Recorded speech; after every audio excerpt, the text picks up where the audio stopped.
और यार road trip से याद आया, बहुत सारे भाई पूछ रहे थे कि ये जो होंडा की 125 हॉर्नेट है ये लॉन्ग राइड के लिए अच्छी है या फिर बेकार है। तो अब आपको ना वो बता देता हूँ कि अगर आप होंडा हॉर्नेट 125 को लॉन्ग राइड पे लेके जाते हो तो आपको किन किन दिक्कतों का सामना करना पड़ सकता है। तो स्वागत है यार आप सभी का एक और नए दिन में। अभी टाइम सुबह के 11:30 हो रहे हैं, 11:45 हो रहे हैं, 12 बजने वाले हैं। और फिलहाल अपनी हॉर्नेट 125 को लेके निकल चुका हूँ घर से। आज आप काफ़ी दिनों बाद होंडा हॉर्नेट 125 की डेडिकेटेड वीडियो देख रहे होगे, क्योंकि मैं अपनी नैनो को लेके जा रखा था लॉन्ग राइड पे। लॉन्ग राइड पे तो नहीं बोलेंगे, रोड ट्रिप पे बोलेंगे, क्योंकि राइड पे तो बाइक पे जाते हैं। और यार रोड ट्रिप से याद आया, बहुत सारे भाई पूछ रहे थे कि ये जो होंडा की 125 हॉर्नेट है ये लॉन्ग राइड के लिए अच्छी है या फिर बेकार है। और बहुत सारे भाई ये भी बोल रहे थे कि आप घूमने के लिए हॉर्नेट को क्यों नहीं लेके गए, टाटा नैनो को क्यों लेके गए। तो यार पहला रीज़न तो ये था हॉर्नेट 125 को ना ले जाने का कि हम लोग थे 4 लोग, और 4 लोगों के लिए बाइक ले जानी पड़ती 2, और 2 में भी जो पीछे वाला होता है वो कंफर्टेबली नहीं बैठ पाता।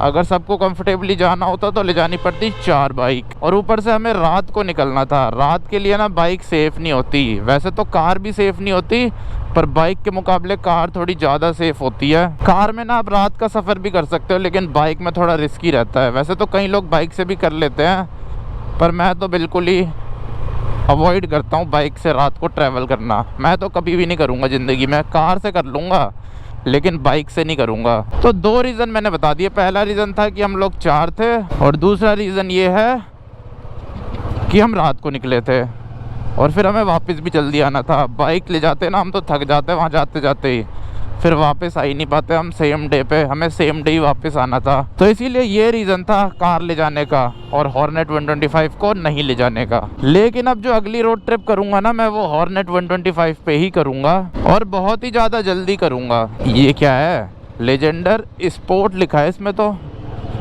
लेजेंडर स्पोर्ट भी आती है क्या। फॉर्च्यूनर यार देखने में इतनी ज़्यादा बड़ी भी नहीं लगती, इससे ज़्यादा बड़ी तो स्कॉर्पियो एन लगती है पीछे से। स्कॉर्पियो एन ऊँची ज़्यादा है, पर वही यार फॉर्च्यूनर तो फॉर्च्यूनर है। एक तो महंगी भी है, ऊपर से भागती भी तेज़ है, ऊपर से रिलायबल इंजन है, टोयोटा है, जैपनीज़। जैसे अपनी बाइक जैपनीज़ है ऐसी ये भी जैपनीज़ है। जैसे अपनी बाइक रिलायबल है ऐसी टोयोटा भी रिलायबल है। रिलायबिलिटी के मामले में जितने भी जैपनीज़ इंजन है ना, सारे ही बढ़िया हैं। चाहे आप होंडा ले लो, या फिर कार वाली होंडा ले लो, या टोयोटा ले लो, या फिर यामाहा ले लो, या मारुति सुजुकी ले लो, सब के सब रिलायबल है। और रिलायबल का मतलब ये नहीं होता कि अगर वो 100 गाड़ियां बना रहे हैं तो 100 की 100 ही एकदम परफेक्ट होगी। 1-2 निकल जाती है डिफेक्टिव, लेकिन ये है कि इन कंपनियों में 1-2 ही डिफेक्टिव निकलेंगी, लेकिन जो और कंपनियाँ होती है उनमें 100 में से कम 30-40 डिफेक्टिव निकल जाती है। और इनके इंजन में एक और फ़ायदा ये होता है कि मतलब आपको इतनी ज़्यादा केयर करके नहीं रखना पड़ता। अगर आप थोड़ी कम केयर भी करोगे जब भी सही चल जाते हैं। अब जैसे सामने हीरो चल रही है, इसमें ज़्यादा केयर करनी पड़ेगी अगर इंजन ज़्यादा चलाना है। वैसे हीरो में ना स्प्लेंडर वगैरह का इंजन ज़्यादा रिलायबल है, क्योंकि स्प्लेंडर में आज भी होंडा का इंजन यूज़ होता है, इसीलिए स्प्लेंडर का फिर भी रिलायबल है। लेकिन जो नई नई गाड़ियाँ आ रही है हीरो की, उनका तो बिल्कुल भी रिलायबल नहीं है, वो तो बस भगवान भरोसे चलती है। पहले ये दोनों एक ही थे ना, होंडा और हीरो। तो उस टाइम पे जो गाड़ियाँ थी, HF डिलक्स हो गई, स्प्लेंडर हो गई, तो दोनों मिलके बनाते थे। इंजन होंडा बनाता था और डिज़ाइन हीरो बनाता था। लेकिन फिर दोनों अलग अलग हो गए, लेकिन हीरो के पास राइट्स थे उनके इंजन यूज़ करने के, तो इसीलिए आज तक भी वो स्प्लेंडर वगैरह में उसी का इंजन यूज़ करते हैं, होंडा का। तो अब आपको ना वो बता देता हूँ कि अगर आप होंडा हॉर्नेट 125 को लॉन्ग राइड पे लेके जाते हो तो आपको किन किन दिक्कतों का सामना करना पड़ सकता है और क्या क्या चीज़ें बढ़िया मिलेंगी। तो सबसे पहले मैं आपको प्रोज बता देता हूँ इसको लॉन्ग राइड पे ले जाने का। पहला प्रो तो ये है कि इसकी माइलेज बहुत ज़्यादा अच्छी है, तो आपका सस्ते में रोड ट्रिप हो जाएगी। पेट्रोल का खर्चा एक तरह से ना के बराबर ही आएगा। स्कूटी से भी ज़्यादा अच्छी माइलेज है इसकी, जो मेरी स्कूटी है स्प्लेंडर के बराबर माइलेज दे देती है आपको ये हॉर्नेट 125। मतलब ये लगा लो 60 के आसपास का माइलेज दे देगी आपको। सिटी के अंदर मेरे को 57 का माइलेज दे रही है ये अभी के टाइम पे। जब मैंने पहली सर्विस नहीं कराई थी ना, उस टाइम 50 का दे रही थी, लेकिन पहली सर्विस के बाद इसने मेरे को 57 की माइलेज दी है, वो भी सिटी के अंदर। अगर मैं हाईवे पे चलाता तो 60+ भी दे देती आराम से। बाकी देखेंगे, अब लेके जाएंगे जल्दी हाईवे पे, तब टेस्ट कर लेंगे क्या दिक्कत आ रही है, अपनी बाइक है। तो पहला तो आपको ये फ़ायदा मिलेगा कि आपको माइलेज बहुत ज़्यादा तगड़ी मिलने वाली है। पेट्रोल के पैसों की कोई टेंशन ही नहीं लेनी, बस चलते जाओ चलते जाओ। अब बढ़ते हैं अगले फायदे की तरफ जो आपको मिलेगा अगर आप हॉर्नेट 125 को रोड ट्रिप पे ले जाते हो, और वो ये है कि ये ना हाईवेज वगैरह पे काफ़ी ज़्यादा स्टेबल रहती है इसके सस्पेंशंस की वजह से। इसमें जो यूएसडी फोक्स मिलते हैं ना, वो हाईवे पे बहुत तगड़ा काम करते हैं। उसके अलावा कॉर्नर्स हो गए, पहाड़ों में बहुत तगड़ा काम करते हैं ये यूएसडी सस्पेंशन। हाईवे पे तो ऐसे अच्छा काम करते हैं कि जैसे बम्प्स आते हैं ना हाईवे पे, तो गाड़ी एकदम स्टेबल रहती है, बस हल्की सी उछलती है बहुत ही ना के बराबर। तो बहुत तगड़ा कॉन्फिडेंस मिलता है कि अगर एकदम से उबड़ खाबड़ आ गया, बम्प आ गया, तो आपकी गाड़ी ना अनस्टेबल नहीं होगी, एकदम सीधी रहेगी, रोड पे जम के चलती है इन सस्पेंशंस की वजह से। तो स्टेबिलिटी तो यार बहुत तगड़ी है, 100 पे भी ना मस्त स्टेबल रहती है बाइक। इसीलिए आपको इस चीज़ का भी फायदा मिलेगा अगर आप इसको लेके लॉन्ग ड्राइव पे जाते हो, लॉन्ग ड्राइव नहीं सॉरी लॉन्ग राइड पे जाते हो। ये चीज़ भी मेरे को इसकी काफ़ी ज़्यादा अच्छी लगी। अब जैसे हीरो की एक्सट्रीम 125 है ना, वो बहुत ज़्यादा झूलती है बम्प में, लेकिन ये झूलती नहीं है। झूलने की वजह से ना स्टेबिलिटी कम होती है, क्योंकि उसमें टेलीस्कोपिक सस्पेंशन मिलते हैं, और जो टेलीस्कोपिक सस्पेंशन होते हैं ना, वो थोड़े कम्यूटर फोकस्ड होते हैं, सिटी के हिसाब से बने होते हैं। लेकिन ऐसा भी नहीं है कि बहुत ज़्यादा अनस्टेबल रहेगी, वो भी चली जाती है, बहुत सारे लोग करते हैं उससे भी लॉन्ग राइड। पर ये है कि उसके मुकाबले ये थोड़ी ज़्यादा स्टेबल रहेगी इसके सस्पेंशन की वजह से, इसमें ज़्यादा कॉन्फिडेंस आएगा आपको। ऊपर से इसकी हैंडलिंग भी उससे ज़्यादा अच्छी है। और अगर यार पावर की बात करें ना, तो ये हॉर्नेट 125 है ना, इसका इनिशियल बहुत अच्छा है। वहीं जो एक्सट्रीम है उसका टॉप एंड थोड़ा ठीक है, लेकिन इनिशियल में ये आगे निकल जाएगी एक्सट्रीम 125R से। एक्सट्रीम को जब भगाते हैं ना, वो थोड़ी दब दब के चलती है स्टार्टिंग में, ऐसा लगता है हम एक्सीलेटर दे रहे हैं लेकिन गाड़ी भाग नहीं रही है, दब रही है। लेकिन इसमें ऐसा नहीं है, स्टार्टिंग में ये एकदम मस्त भागती है, मस्त पिकअप पकड़ती है। लेकिन ना 100 के बाद ये दम तोड़ देती है, 100 के बाद तो ये भगवान भरोसे चलती है। वहीं जो एक्सट्रीम है उसमें 100 के बाद भी पावर रहती है, तो ये भी एक डिफरेंस है इन दोनों बाइक्स में।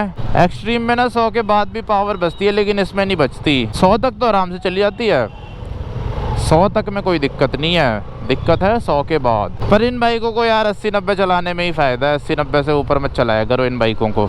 लेकिन ये है कि कभी कभी तो चला सकते हो 100। और यार इस बाइक से ना मैंने एक रोड ट्रिप कर रखी है, ज़्यादा लंबी नहीं करी थी, दिल्ली से वृंदावन की करी थी, जिसमें मेरी बाइक टोटल 260-70 किलोमीटर के आसपास चली थी, और एक ही दिन में मैंने अप डाउन किया था।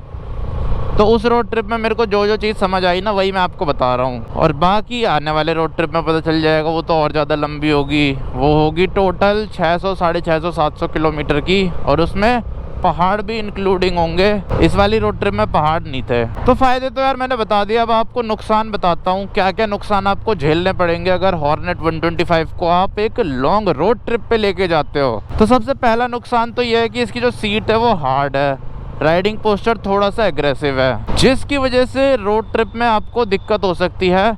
वैसे जो एग्रेसिव राइडिंग पोस्चर है ना, उसमें हाईवे पे इतनी दिक्कत नहीं होती, सिटी के अंदर ज़्यादा दिक्कत होती है, हाईवे पे नहीं पता चलता।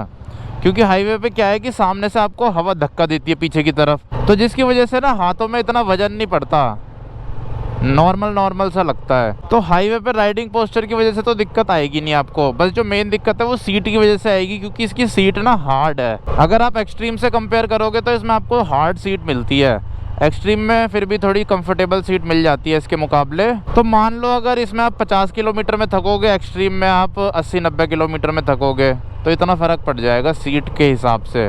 बाकी मेरे को तो आदत है, तो मैं तो खींच देता हूँ, मैं तो 100-130 किलोमीटर भी चला दूँ लगातार। लेकिन हाँ, अगर आप ऐसी जगह रोड ट्रिप पे जा रहे हो जहाँ पे बहुत ज़्यादा ऑफ रोडिंग करनी पड़ रही है आपको, हाईवे बहुत ज़्यादा कम है, हाईवे हैं भी तो इतने अच्छे नहीं है, ख़राब हाईवे हैं, तो तब आपके हाथों में भी दर्द होगा। लेकिन अगर हाईवे एकदम प्लेन है, गाड़ी अच्छी स्पीड में चल रही है, फिर हाथों में दर्द नहीं होगा। और बाकी वो बॉडी टू बॉडी भी डिपेंड करता है, कई लोगों की बॉडी ऐसी होती है कि वो एग्रेसिव बाइक पे भी ना कंफर्टेबली बैठ जाते हैं एकदम सीधा होके, तो इसीलिए बॉडी टू बॉडी भी डिपेंड करता है। कई लोग तो ऐसे होते हैं वो R15 में भी ना एकदम सीधा होके बैठे होते हैं, जैसे एडवेंचर बाइक में बैठे होंगे। इस बाइक को ना पूरा स्पोर्टी कैरेक्टर दिया गया है, जिसकी वजह से इसके सस्पेंशन भी हार्ड है, और दूसरी चीज़ इसकी सीट भी हार्ड है, क्योंकि जितनी भी स्पोर्ट्स बाइक है सब में आपको सीट हार्ड ही मिलती है। और वहीं जो एक्सट्रीम है ना, वो मेरे को थोड़ी मिक्स ही लगती है, कम्यूटर प्लस स्पोर्ट्स। जैसे उसमें राइडिंग पोस्चर एकदम सीधा है, ऐसा लगता है आप स्प्लेंडर में बैठे हो एक्सट्रीम में। और दूसरी चीज़ उसकी सीट भी कंफर्टेबल है, और उसमें सस्पेंशन भी ना वैसे वाले दिए गए हैं जैसे नॉर्मल कम्यूटर बाइक्स में आते हैं, स्प्लेंडर वगैरह में, जिनको इंग्लिश में बोलते हैं टेलीस्कोपिक सस्पेंशंस। तो इसीलिए वो थोड़ी ज़्यादा कंफर्टेबल रहती है। ये थोड़ी कम कंफर्टेबल रहती है एक्सट्रीम के मुकाबले, लेकिन ये है कि इसको चलाने में भी फिर उसी हिसाब से मज़ा ज़्यादा आता है एक्सट्रीम के मुकाबले। लगता है आप स्पोर्ट्स बाइक चला रहे हो। और बाकी यार अभी के टाइम पे अपनी बाइक देख लो, बहुत ज़्यादा गंदी हो रखी है अभी तो। ये वैसे वीडियो में तो साफ़ ही लग रही है, लेकिन वैसे बहुत गंदी है। देखो अगर आपको ध्यान से दिख रहा हो, ये देखो टैंक में भी कितनी मिट्टी मिट्टी हो रखी है। काफ़ी दिनों से साफ़ नहीं करी ना मैंने, और जब से घूम के आया हूँ ना, जब से टाइम ही नहीं मिल रहा है। ये देखो एलॉय में कितनी गंदगी है, ये देख रहे हो? ओ भाई साहब, नहीं तो इसका एलॉय इतना तगड़ा चमकता है, इतना तगड़ा चमकता है, लेकिन बहुत ज़्यादा मिट्टी लग रखी है एलॉय में अभी के टाइम पे। तो साफ़ करूँगा, अभी घर जाके साफ़ करूँगा। उसके अलावा सबसे ज़्यादा मिट्टी यहाँ पे भी चिपकती है। ये जो इसका इंजन काउल है, इसके बीच में यहाँ पे सबसे ज़्यादा मिट्टी चिपकती है, और 1-1 इंच मिट्टी चिपक जाती है। तो सब कुछ एकदम क्लीन कर दूंगा। और पीछे वाले सस्पेंशन के आसपास भी मिट्टी रहती है यहाँ पे। और इसके यार ये सस्पेंशन कितने तगड़े लगते हैं देखने में। अब मैं आगे से कोई भी बाइक लूंगा ना, उसमें यही वाले सस्पेंशन लूंगा, गोल्डन कलर के USD फोक्स। इसके बिना बाइक ही नहीं लूंगा, कोई सी अगली बाइक जो भी लूंगा। मतलब जो जो फीचर इसमें मिलते हैं ना होंडा हॉर्नेट 125 में, इतने फीचर तो होने ही चाहिए मेरी फ्यूचर वाली बाइक में। इससे ज़्यादा होने चाहिए, इससे कम नहीं होने चाहिए। और इसका लेग गार्ड भी मस्त लग रहा है, ये वाला सूट कर रहा है इस पे।